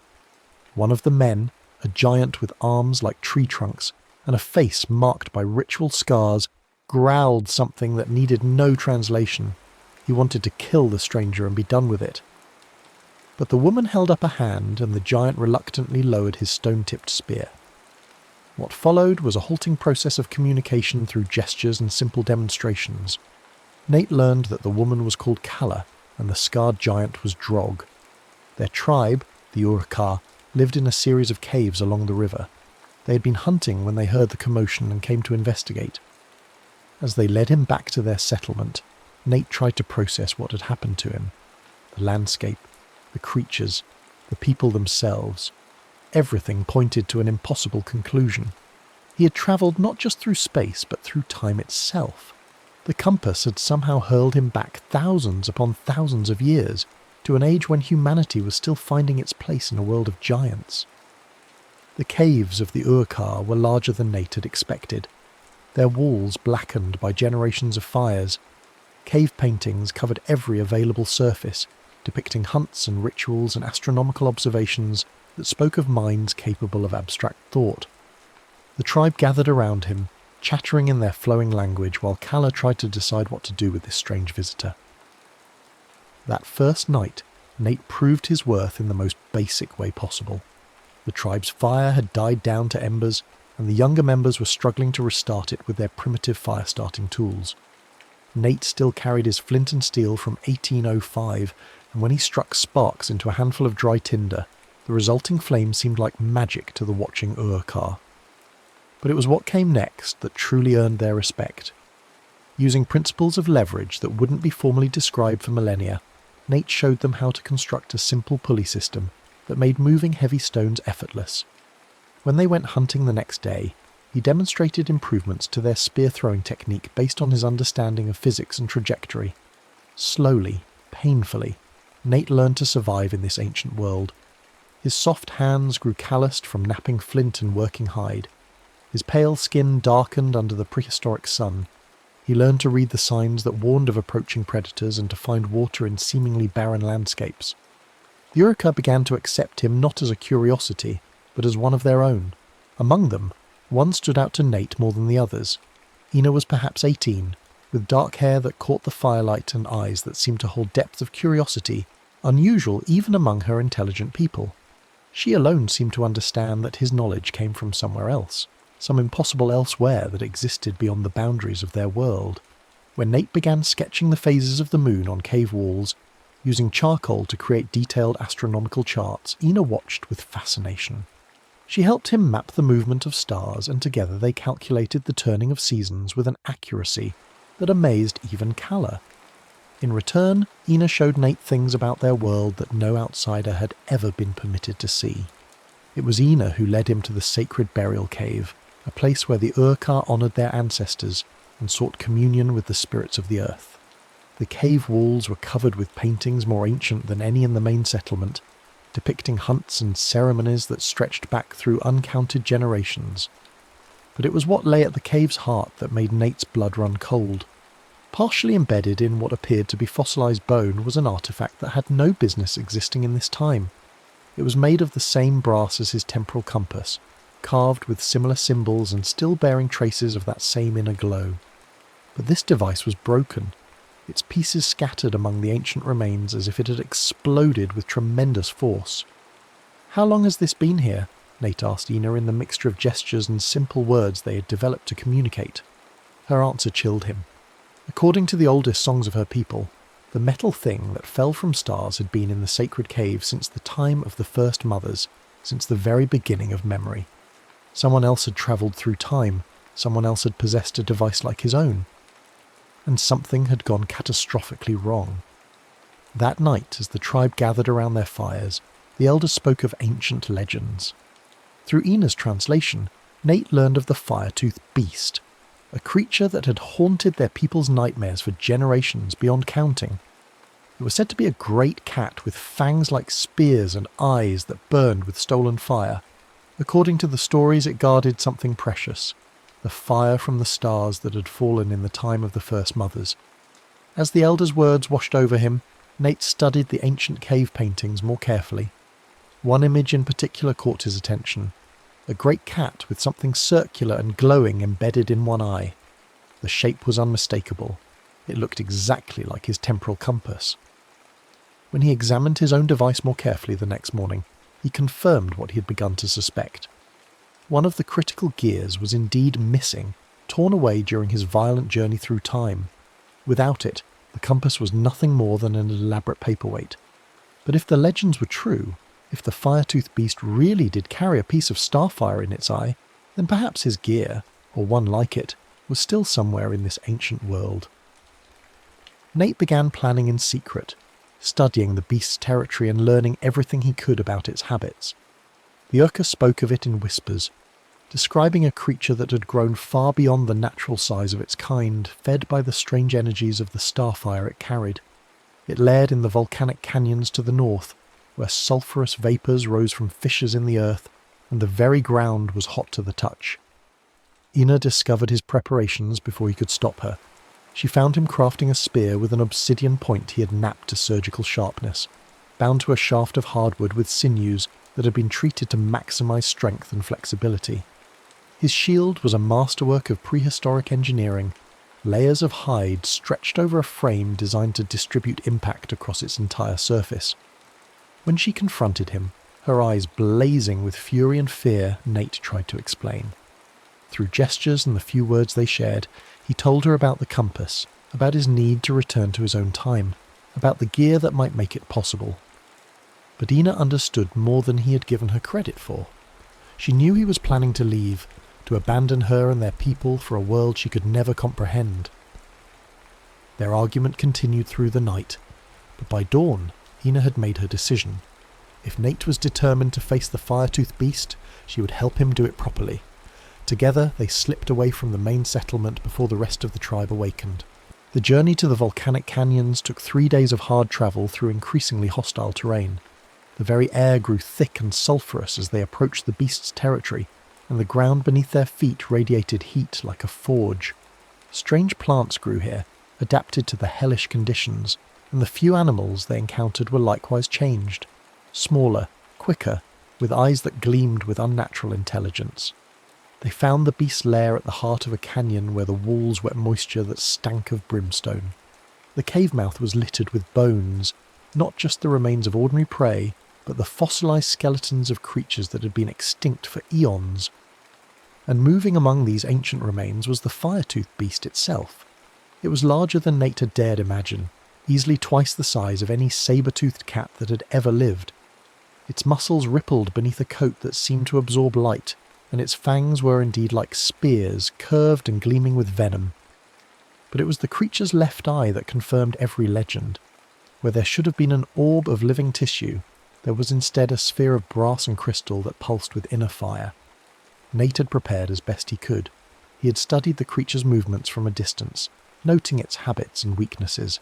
He had constructed traps using principles of mechanical advantage that wouldn't be formally discovered for millennia. Weighted nets hung ready to drop from carefully positioned stones, and a pit lined with sharpened stakes awaited beneath a covering of carefully arranged branches. But when the moment came, when the fire-toothed beast emerged from its lair and caught his scent, all of Nate's preparations proved insufficient. The creature was too intelligent, too experienced in the ways of hunters who thought themselves clever. It avoided his pit with contemptuous ease and shredded his nets with claws like iron knives. What followed was less a battle than a desperate dance of survival. Nate used fire as his ancestors had, creating barriers of flame that forced the beast to approach from predictable angles. He used his understanding of leverage and momentum to turn the creature's size against it, striking at joints and pressure points with surgical precision. But for every advantage his knowledge gave him, the beast countered with raw power and predatory cunning honed by ages of hunting. The fight raged through the sulphurous canyon as volcanic vents spewed steam and the very stones cracked from the heat. Nate's spear found its mark more than once, but the beast's hide was thick and its vitality seemingly inexhaustible. His shield absorbed blow after blow from claws that could have shattered stone, until finally the bronze bindings gave way and the frame splintered. In the end, it was not superior strategy that saved him, but a moment of pure instinct. As the fire-toothed beast lunged for his throat, Nate threw himself forward instead of back, driving his obsidian spear point up through the soft tissue beneath the creature's jaw and into its brain. The beast's momentum carried it past him, and they both collapsed in a tangle of limbs and blood. When Ina found him, Nate was barely conscious, his body torn by claws and his left arm hanging useless at his side, but he was alive, and more importantly the brass gear was within reach. The fire-toothed beast's death had caused the strange eye to crack and split, revealing the mechanical component that had been fused into its flesh.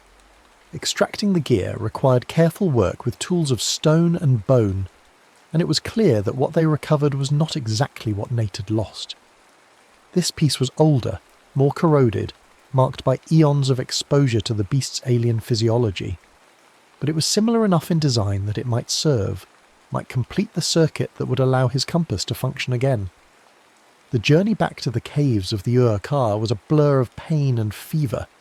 Ina tended his wounds with medicines made from plants he couldn't identify, and somehow kept him alive through the worst of it.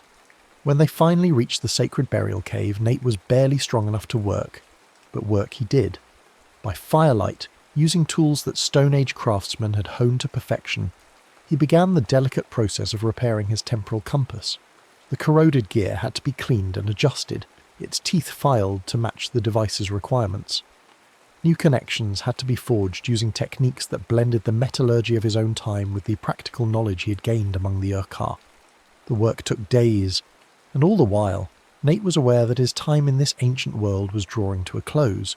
The compass was healing, its brass surface regaining its former luster, its crystalline lens slowly clearing as the fractures sealed themselves.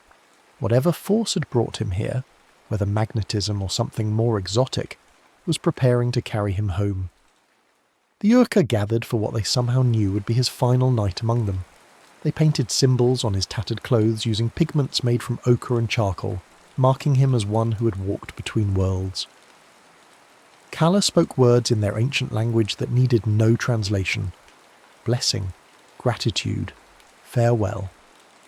But it was Ina's farewell that broke his heart. She had taken one of the brass buttons from his 1805 shirt and strung it on a cord of braided sinew.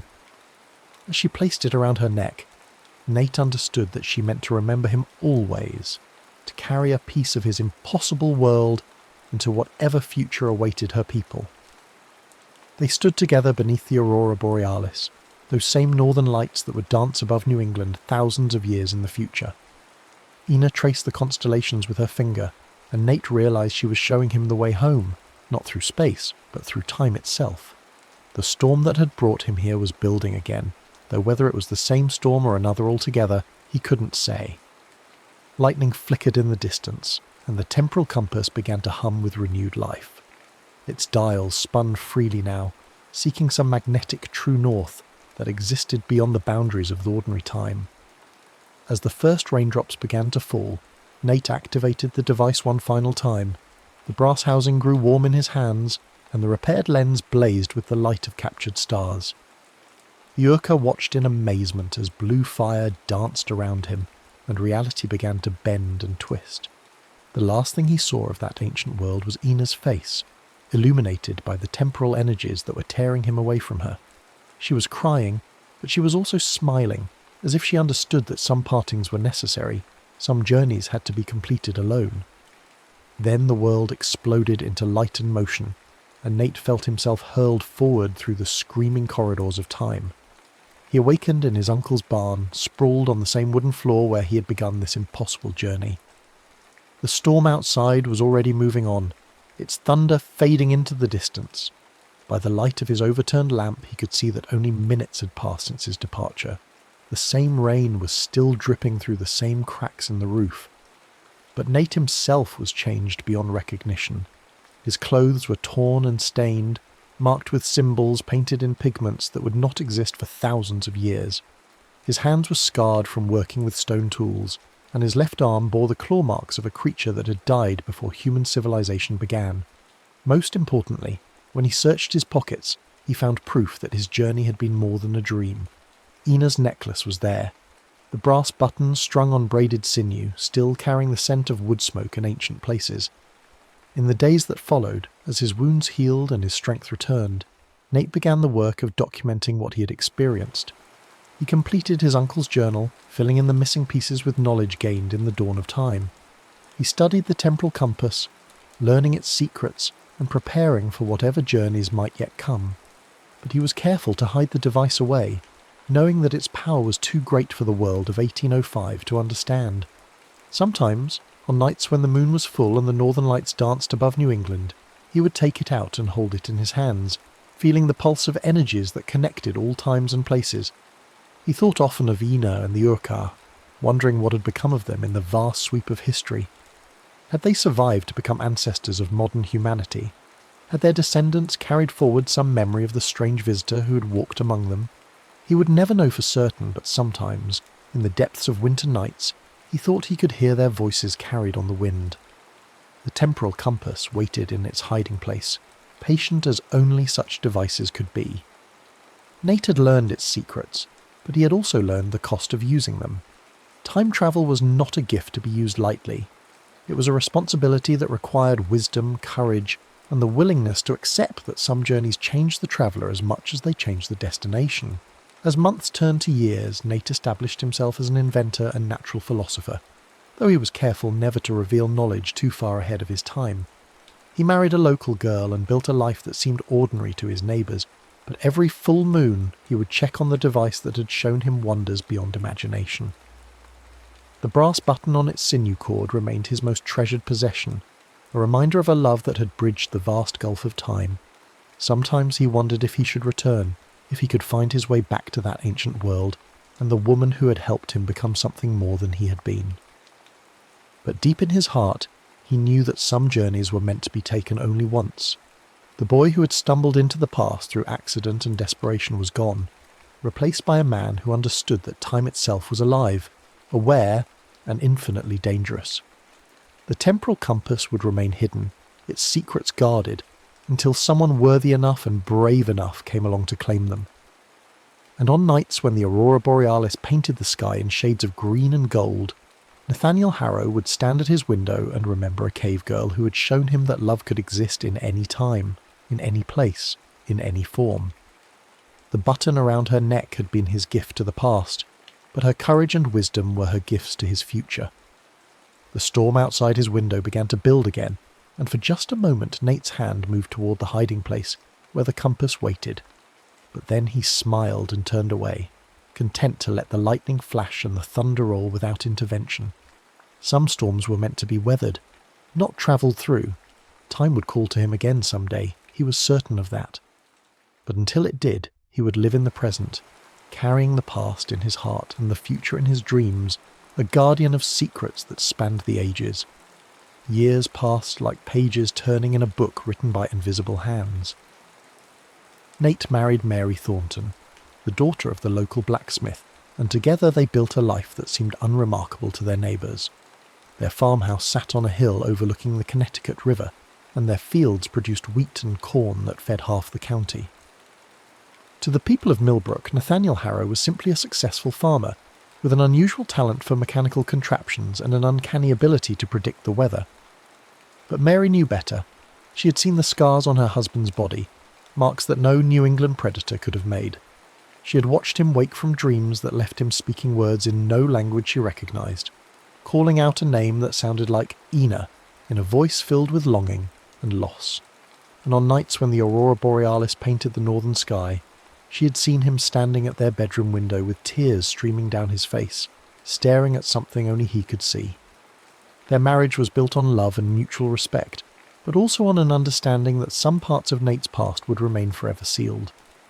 Mary asked no questions about the brass button he kept in a locked box in his study, or about the complex mechanical device wrapped in silk beside it. She simply accepted that her husband carried secrets that were not meant for sharing, and she loved him all the more fiercely for the burden she could see he bore. Their children came in due time, first Samuel, then Rebecca, then the twins Thomas and Sarah. Each child inherited something of their father's curiosity and mechanical aptitude, though none showed the obsessive brilliance that had driven Nate to unlock the mysteries of time itself. He taught them to read the stars and predict the seasons, to work with their hands and think with their hearts, but he never spoke of the device that had shown him wonders beyond their comprehension. As the children grew, Nate established himself as more than just a farmer. His innovations in agricultural machinery revolutionized farming throughout the Connecticut Valley.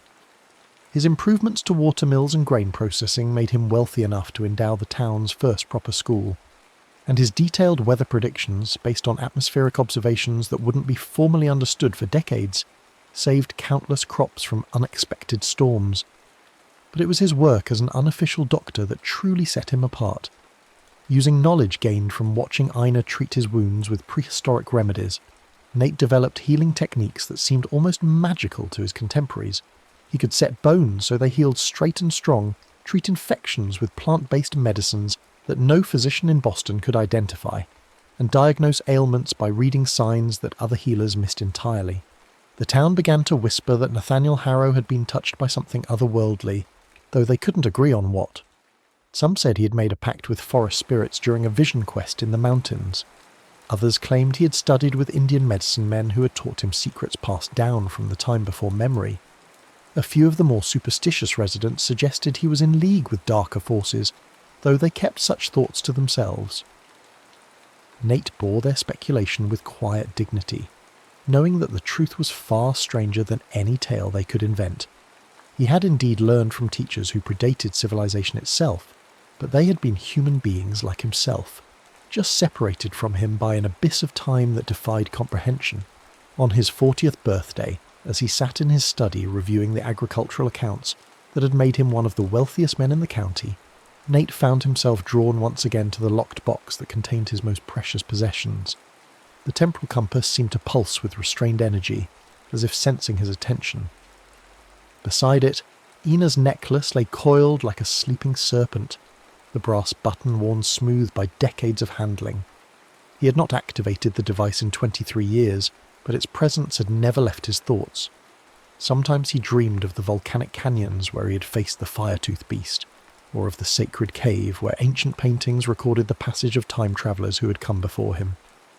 More often, he dreamed of Ina's face illuminated by firelight, her eyes bright with curiosity and affection. What had become of her? Had she lived a full life among the Urka, eventually becoming a matriarch like Kala? Had she taken a mate from among the tribe's hunters, born children who carried forward some fragment of the knowledge they had shared? Or had she died young, perhaps in childbirth or during one of the harsh winters that claimed so many in that unforgiving age? The not knowing was perhaps the cruelest aspect of his exile from that ancient world. He could calculate the orbital mechanics that governed the motion of planets, could predict eclipses decades in advance, could design machines that would not be invented for generations, but he could not reach across 50,000 years to learn the fate of the woman who had saved his life and stolen his heart. As if summoned by his thoughts, a knock came at the study door. Mary entered carrying a tray of tea and sweet cakes, her greying hair pinned up in the practical style she'd favoured since their first child was born. At 55 she was still beautiful, though her beauty had evolved from the fresh loveliness of youth to something deeper and more enduring. "You've been brooding again," she said gently, setting the tray on his desk and settling into the chair across from him. "Every year around this time you get that look, as if you're seeing something the rest of us can't." Nate smiled, though he knew it didn't reach his eyes. "Just thinking about roads not taken, paths that might have led to different destinations." "We all have those," Mary replied, pouring tea for both of them. "But dwelling on them won't change anything. The life we've built together is a good one, Nathaniel. Our children are healthy and happy. Our community respects us, and we've made our mark on the world. What more could a man ask for?" Before he could answer, young Samuel burst through the door with the enthusiasm that only a 15-year-old could muster. Their eldest son had grown tall and lean like his father, with the same dark hair and intense eyes that seemed to see more than they should. "Father, you have to come see this," Samuel exclaimed, his voice cracking with excitement. "There's the most peculiar storm building over the eastern ridge. The lightning is moving in spirals and the thunder sounds like nothing I've ever heard before." Nate's blood turned to ice water. He rose from his chair so quickly that he knocked over his teacup, sending hot liquid cascading across his papers. Through the study window he could see what his son had described, a storm unlike any that belonged to the natural world of 1828. The clouds were moving in patterns that defied the normal flow of weather, and the lightning that flickered within them pulsed with an almost mechanical rhythm. "Samuel, go to your mother and siblings," Nate said, his voice tight with barely controlled urgency. "Make sure they stay inside, no matter what they see or hear. Do you understand me?" The boy nodded, though confusion clouded his features. He had never heard his father speak with such intensity, never seen that particular look of fear and recognition in his eyes. Mary rose from her chair, her own expression growing concerned. "Nathaniel, what is it? What's wrong?" But Nate was already moving toward the locked box, his hands trembling as he withdrew the temporal compass. The device was warm to the touch, its brass housing vibrating with harmonics that seemed to resonate with the approaching storm. The crystalline lens at its centre blazed with inner fire, and the magnetic dials spun wildly as they sought some impossible true north. "Someone else is coming," he whispered, staring at the compass in horrified fascination. "Another traveller is about to arrive." Outside, the storm reached its crescendo. Lightning struck the earth with systematic precision, each bolt following paths that formed geometric patterns visible only from above. The thunder that followed was not the chaotic rumble of natural weather, but a measured cadence that spoke of intelligence and purpose. And then, in the space between one heartbeat and the next, the storm simply ceased. The unnatural clouds dissipated as if they had never been, leaving behind a sky so clear and star-filled that it seemed like a different world entirely. But in that moment of perfect silence, Nate heard something that made his soul ache with recognition. The sound of a human voice crying out in confusion and fear. Without another word to his wife, Nate grabbed a lantern and rushed from the house. He found the newcomer in the same field where he himself had awakened 23 years earlier. a young woman in clothes that belonged to no era he could identify. Her hair was the colour of autumn leaves, and her skin bore the pallor of someone who had spent too much time indoors. But it was her eyes that confirmed his suspicions. They held the same look of desperate confusion that he remembered from his own arrival in that prehistoric world. The woman clutched a device that was unmistakably another temporal compass, though this one was crafted from silver rather than brass, and bore engravings in a script that seemed to shift and change when viewed directly. Like his own device, it was damaged, its crystalline core cracked, several of its delicate mechanisms scattered across the grass. "Where am I?" she gasped, struggling to sit up. "When am I?" The calculations were perfect. The magnetic alignment was exact. But something went wrong during the transition. Nate knelt beside her, his lantern casting flickering shadows across her pale features. "You're in Connecticut, in the year 1828, and unless I'm very much mistaken, you're not from this time any more than I am." The woman's eyes widened with shock and recognition. "You're another traveller? But that's impossible. The records show only 3 successful temporal translations in human history, and 2 of them ended in disaster." "Records?" Nate helped her to her feet, noting the way she favoured her left leg. "What records? Who are you, and when do you come from?" "Dr. Elena Vasquez," she replied, extending a hand in a gesture that seemed natural despite the centuries that separated them. "I'm a temporal physicist from the year 2157, and according to our historical databases, you're Nathaniel Harrow, the man who disappeared during a lightning storm in 1805 and returned with knowledge that shouldn't have existed for another century." Nate stared at her in amazement. In all his years of guarding the secret of time travel, he had never imagined that future generations would not only discover his story, but study it as historical fact. "You came here looking for me?" "In a manner of speaking," Elena replied, gathering the scattered components of her device with practiced efficiency.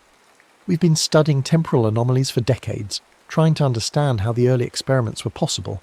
Your case was particularly intriguing because you managed to return safely from a journey that should have been impossible with such primitive equipment." As they walked back toward the farmhouse, Eleanor explained the state of temporal research in her own time. Humanity had colonized much of the solar system, developed technologies that seemed like magic to Nate's 19th century perspective, and eventually turned their attention to the ultimate frontier, time itself. But their efforts had been plagued by disasters, paradoxes, and travellers who vanished without a trace. "The mathematics are incredibly complex," she said, limping slightly as they climbed the hill toward his home. "Every journey through time creates ripples that can affect past and future in unpredictable ways. We've lost dozens of researchers to temporal storms, causality loops, and worse. Your uncle's design was crude by our standards, but it incorporated principles that we're only beginning to understand." Mary met them at the door, her expression a mixture of concern and resignation. She had lived with Nathaniel's secrets long enough to recognise when something extraordinary was happening, even if she couldn't fully comprehend its nature. "Another traveller?" she asked simply, as if visitors from the future were a common occurrence. "Dr. Elena Vasquez," Nate replied, helping the injured woman into the parlour. "She's from much further in the future than we are from the past." Over the next several hours, as Elena's wounds were tended and her story unfolded, Nate learned truths that challenged everything he thought he understood about time travel. The temporal compass was not simply a device for moving through time, it was a key that unlocked fundamental forces of the universe, forces that connected all moments and all possibilities in a vast, incomprehensible web. "Your journey to the prehistoric era wasn't an accident," Eleanor explained, studying his own compass with instruments that materialized from hidden pockets in her strange clothing. The device was drawn to a point of temporal significance, a moment when the timeline itself was vulnerable to change. The presence of another time traveller, whoever left that broken device in the cave, created a kind of magnetic attractor that pulled you to that specific moment. Nate felt a chill run down his spine. "Are you saying that someone else, someone from our future, had already visited that time?" "Not our future," Eleanor corrected. "Our past. The remains you found in the sacred cave belong to Dr. Marcus Chen, a researcher from the year 2089. He was part of the first generation of temporal explorers, using technology that was still experimental and dangerous. His device malfunctioned during the return journey, stranding him in the Pleistocene era where he eventually died. The implications struck Nate like a physical blow. The Urquhart had been dealing with time travellers for generations, not just him, but others who had arrived before and after his own visit. The legends of the fire-toothed beast took on new meaning. Perhaps the creature had been transformed not just by Dr. Chen's device, but by exposure to multiple temporal anomalies over the centuries. How many, he asked quietly. How many travellers have gone back to that time? Eleanor consulted a device that resembled a crystal tablet, its surface displaying information in symbols that seemed to write themselves. Our records show at least 7 confirmed arrivals in the period between 50,000 and 45,000 BCE. Most of them were researchers like Dr. Chen, studying the early development of human civilization. But there were others, refugees from timeline wars, explorers seeking virgin territories, even a few who went back simply because they could. Timeline wars, Mary interjected, her voice sharp with concern. What do you mean by timeline wars? Elena's expression grew grim. In my era, temporal technology became a weapon. Nations, corporations, and ideological factions began sending agents back to change key historical events, trying to create timelines that favoured their own interests. The result was chaos, contradictory histories, paradoxes that threatened to unravel causality itself, and entire civilizations that flickered in and out of existence. She paused, gathering her thoughts before continuing. That's why I'm here, actually. The Temporal Regulatory Commission sent me back to study the early period of time travel, hoping to understand how the original travellers like you managed to avoid the catastrophic side effects that plague our more advanced attempts. Nate absorbed this information with growing horror. His innocent experiment with his uncle's device had been the first link in a chain of events that would eventually lead to wars fought across time itself. The peaceful world of 1828 seemed suddenly fragile, vulnerable to forces beyond his comprehension. Can it be stopped? He asked. These timeline wars, the chaos you describe, is there a way to prevent them? Eleanor's smile was sad but determined. That's what we're trying to find out. The Commission believes that the key lies in understanding the original temporal compass designs, the ones that seem to work in harmony with time's natural flow rather than fighting against it. Your uncle's device, and others like it, may represent a fundamentally different approach to temporal manipulation. As dawn approached, Elena worked to repair her damaged compass using tools and knowledge from an era centuries beyond Nate's comprehension. But the principles she employed were remarkably similar to those he had learned in that prehistoric cave, suggesting that some truths transcended time and technology. There's something else, she said, as she calibrated the device's magnetic resonance chambers. Something the Commission needs you to know. The woman you knew as Ina, she's not lost to history. Her bloodline survived, and her descendants carried forward genetic markers that we can still trace in the modern era. Nate's hands trembled as he set down his coffee cup. You mean she lived? She had children? More than that, Elena replied, her eyes bright with excitement. Her descendants became some of the most successful and influential people in human history. Scientists, explorers, leaders who shaped the course of civilization. It's as if your presence in that ancient time somehow accelerated human development, giving our species advantages that allowed us to achieve things we might never have accomplished otherwise. The revelation left Nate speechless. His brief time among the Urquhart had not been simply a personal adventure, it had been a pivotal moment in human history, one that echoed forward through the millennia in ways he could never have imagined. As Elena prepared to return to her own time, she made Nate an offer that would haunt him for years to come. The Commission would like you to consider joining our research effort. With your experience and your unique understanding of temporal mechanics, you could help us find a way to end the timeline wars before they destroy everything we've built.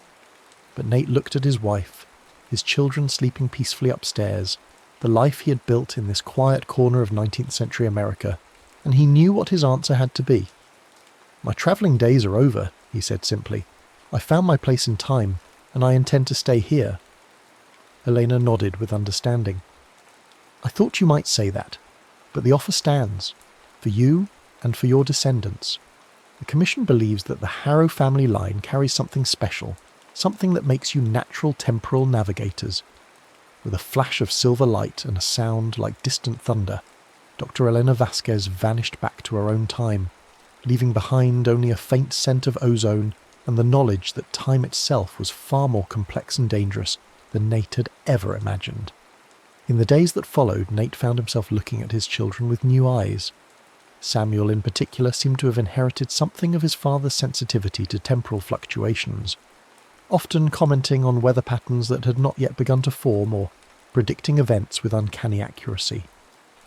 When the boy asked about the strange lightning that had brought their mysterious visitor, Nate simply told him that some storms were unlike any others, and that wisdom lay in knowing when to seek shelter and when to stand and face the wind. The temporal compass remained in its hiding place, but Nate no longer felt the same urge to use it. His journey to the past had been necessary, perhaps even destined, but it had also been complete. The future, with its timeline wars and temporal refugees, would have to find its own path forward.